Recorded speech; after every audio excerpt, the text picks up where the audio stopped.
प्रिय भाइयों, मैं सतीश पाल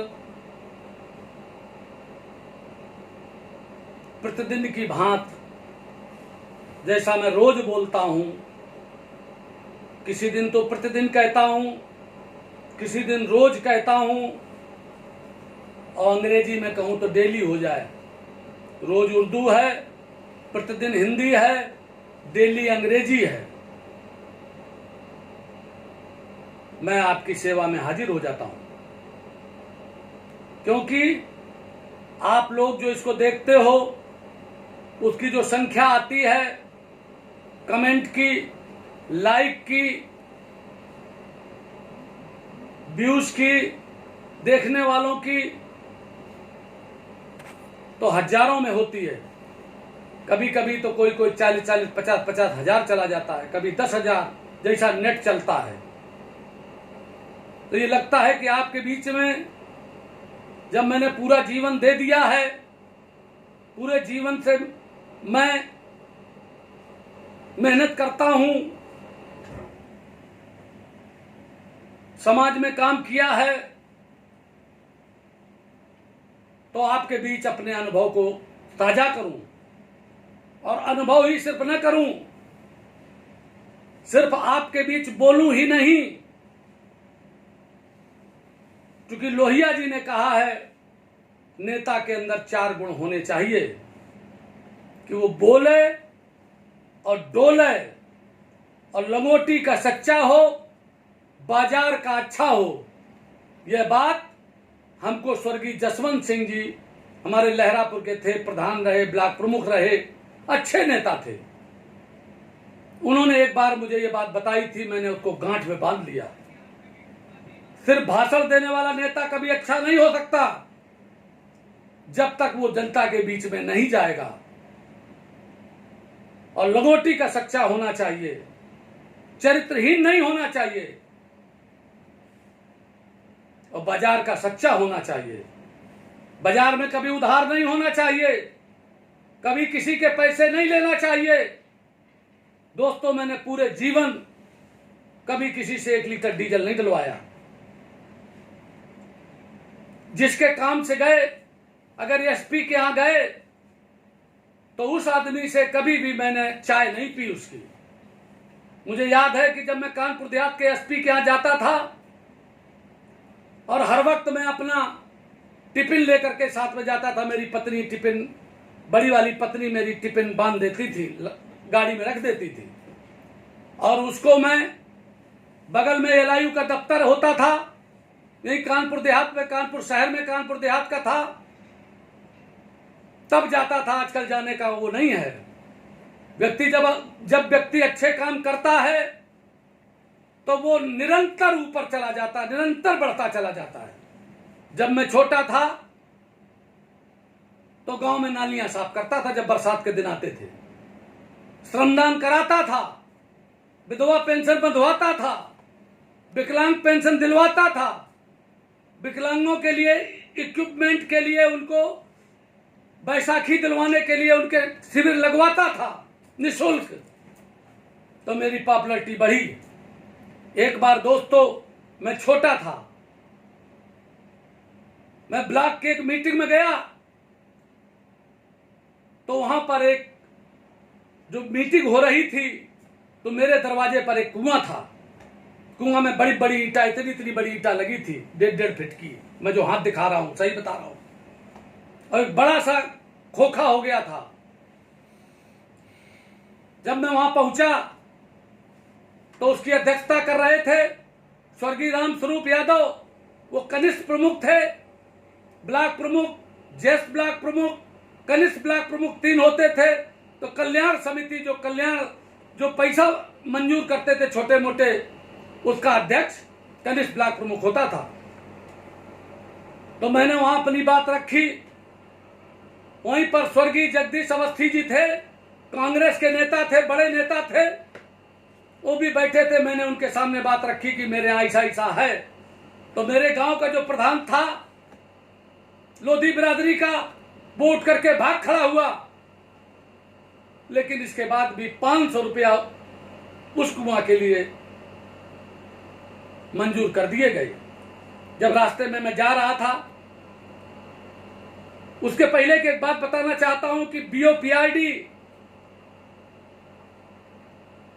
युवा कल्याण अधिकारी, आज की तारीख में उसका नाम हो गया ब्लॉक युवा कल्याण अधिकारी, वो युवक मंगल दल के बारे में बोल रहा था कि युवकों के लिए ये योजना है, इनका नेतृत्व का विकास करना है, श्रमदान करना सिखाना है इनको, और व्यायाम करना सिखाना है, वॉलीबॉल के लिए इनको नेट दिया जाएगा। मैंने उनकी पूरी बातें सुनी। सुनने के बाद मैं अपने गांव ले गया। उन्होंने कहा कि गांव के जो लोग चबूतरे बढ़ा लेते हैं, श्रमदान करके सबको कटवाइए, इत्यादि बातें उन्होंने बताई। मैंने उनको भी अपने गांव के लिए आमंत्रित किया।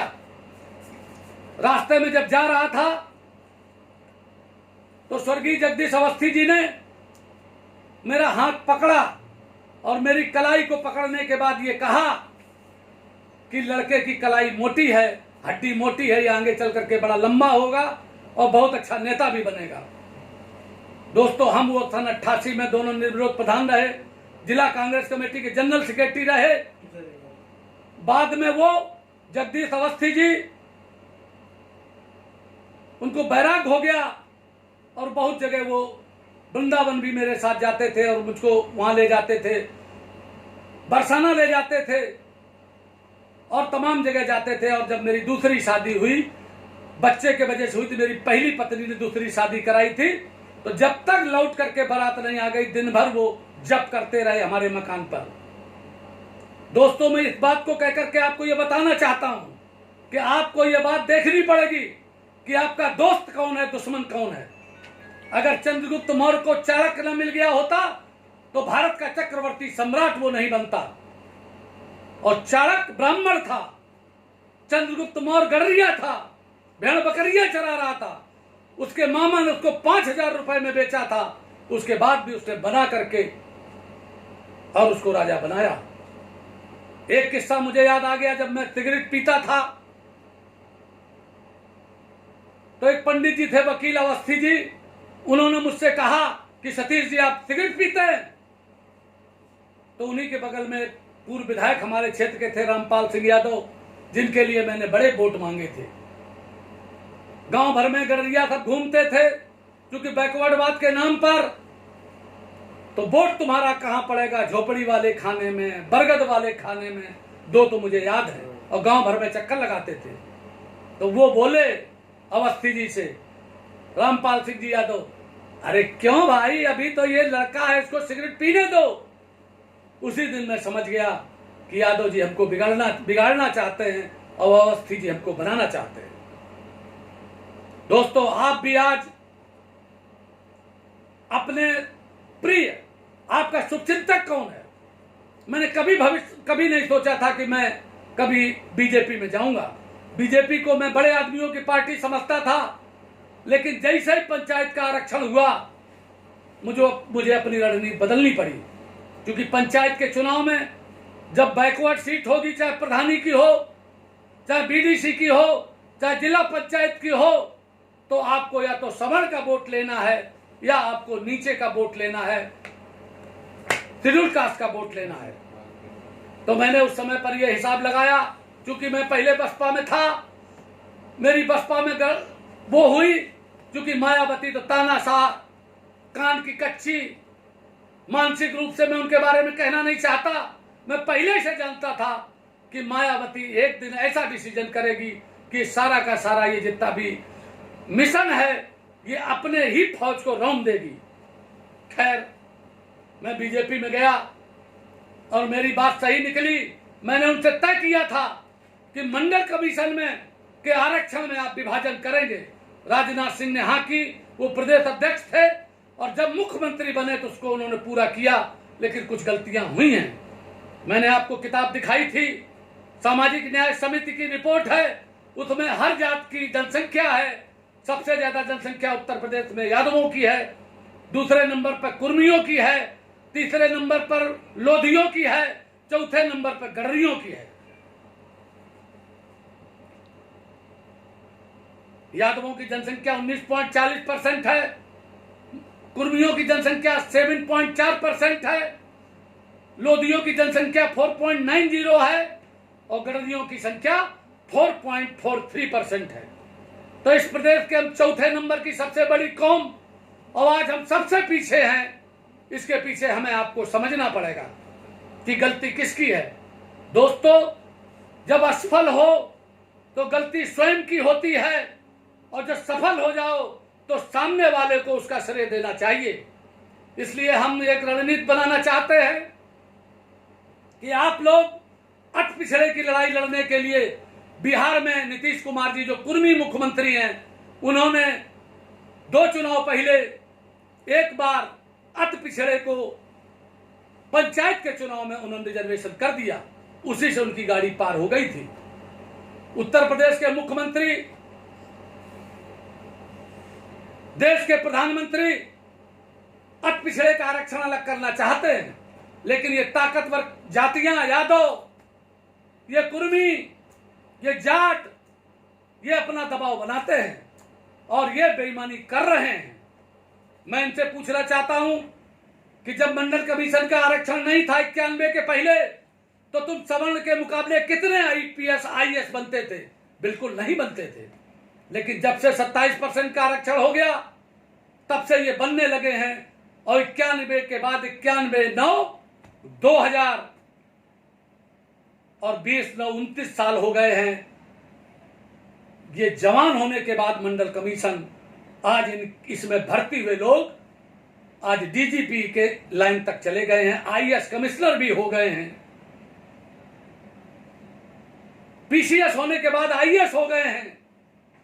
और गडरिया झुंझुना बजा रहा है, काशी झुंझुना बजा रहा है, लोधी झुंझुना बजा रहा है। क्यों? क्योंकि ये लोग पढ़ने लिखने में और राजनीतिक संरक्षण में, राजनीतिक जागरूकता में ये पीछे है। इसलिए दोस्तों, 2 लड़ाइयां लड़नी है, लिख लो आप कि बिहार के तर्ज पर इसी पंचायत के चुनाव के पहले हमें अपना रिजर्वेशन कराना है और इतना बड़ी संख्या में हमें लखनऊ और दिल्ली में कम से कम 10-10 लाख आदमी हर जात का सब इकट्ठा होकर के जब 10 लाख लोग इकट्ठा हो गए तो अपने आप योगी जी आपको ये तोहफा देंगे, विशेष अधिवेशन बुलाएंगे। दोस्तों, आपको मालूम होना चाहिए यह कार्य उत्तर प्रदेश की विधानसभा कर सकती है, जहां 300 से ऊपर वो हैं। राजनाथ सिंह ने उत्तर प्रदेश की विधानसभा का विशेष सत्र बुला करके 2 दिन में इस आरक्षण को किया था।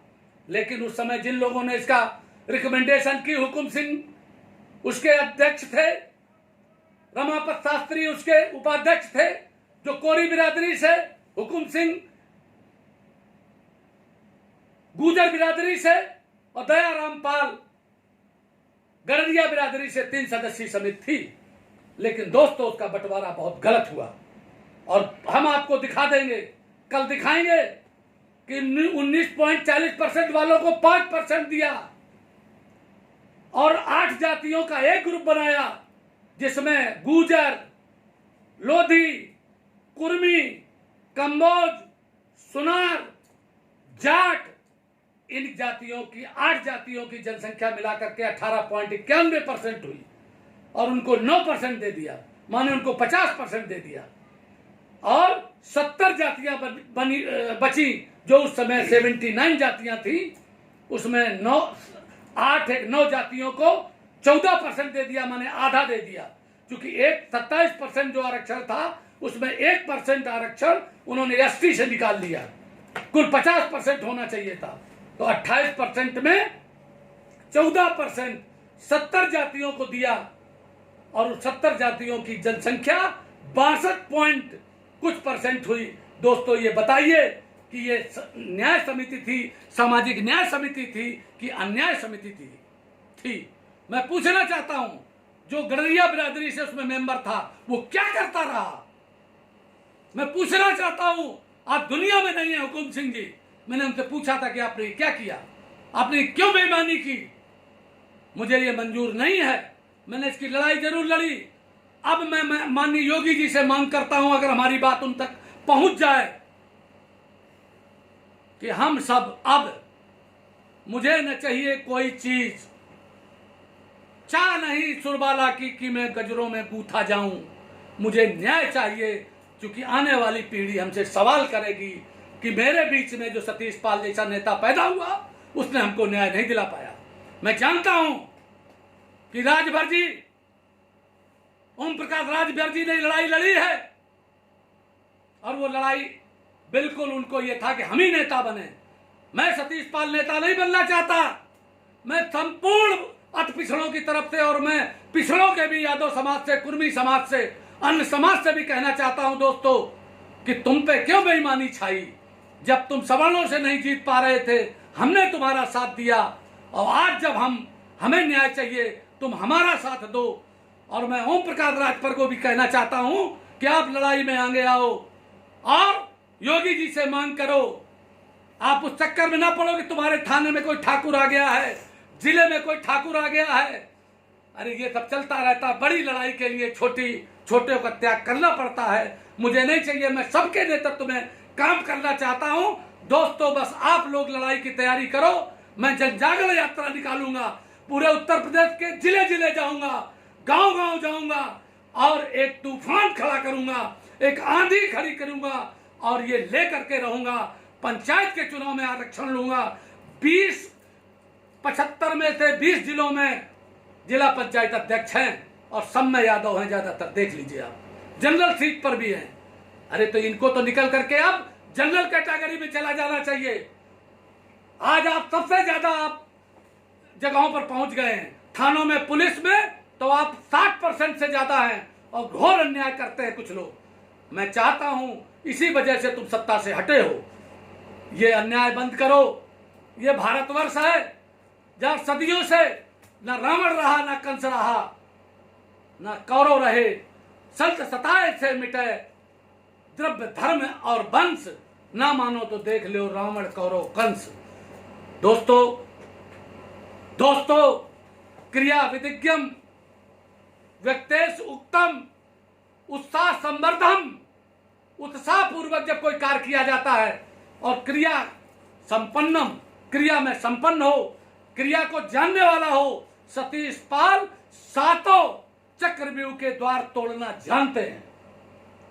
अर्जुन था जो 6 द्वार जानता था, उसका लड़का अनिरुद्ध, अभिमन्यु, लेकिन सतीश पाल अर्जुन है, सारे द्वार तोड़ना जानता है। यहां से लेकर के दिल्ली तक की लड़ाई कैसे लड़ी जाएगी, लखनऊ की लड़ाई कैसे लड़ी जाएगी, कैसे आरक्षण कराया जाएगा, आप बस मेरा साथ दो। लाखों की संख्या में इकट्ठे हो, न्याय दिलाना मेरा काम है। और गांधी जी के बताए हुए रास्ते पर अहिंसात्मक तरीके से चलो। अगर गांधी जी ने कहीं हिंसा अगर अख्तियार कर ली होती तो अंग्रेज उनको दूसरे दिन मरवा देते। हमारे स्वतंत्रता संग्राम सेनानियों ने कैसे आपको देश की आजादी दिलाई, और इस देश में जितना अन्याय व्याप्त है, आज मजदूर मरा जा रहा है, और तमाम चीजें हैं। मैं तो कोरोना वायरस के समय पे आप सबसे कहना चाहता हूं दोस्तों कि सब कुछ सीख लो, समझ लो, सफाई से रहो, स्वास्थ्य अच्छा करो, और काढ़ा पियो, गांव की औषधि, गुर्च का पेड़, और ऐसी बहुत सी चीजें हैं। सब कुछ करना है। मेरा तो मन करता है कि मैं आपके बीच घंटों बोलता रहूं, लेकिन मेरे लिए समय की पाबंदी रहती है। इसलिए मैं दोस्तों सबको प्रणाम करता हूं, नमस्कार करता हूं, लेकिन एक ही बात कहता हूं, उत्साह कम न करना। और ज्यादा से ज्यादा लोग हमारे पास नंबर भेजो, और ज्यादा से ज्यादा इसको शेयर करो, ज्यादा से ज्यादा फॉलो करो, और मिटा दो अपनी हस्ती को। अगर कुछ मर्तबा चाहो, दाना खाक में मिलकर गुले गुलजार होता है। यही बात कहते हुए अपनी वाणी को विराम देता हूं। जय हिंद, जय भारत।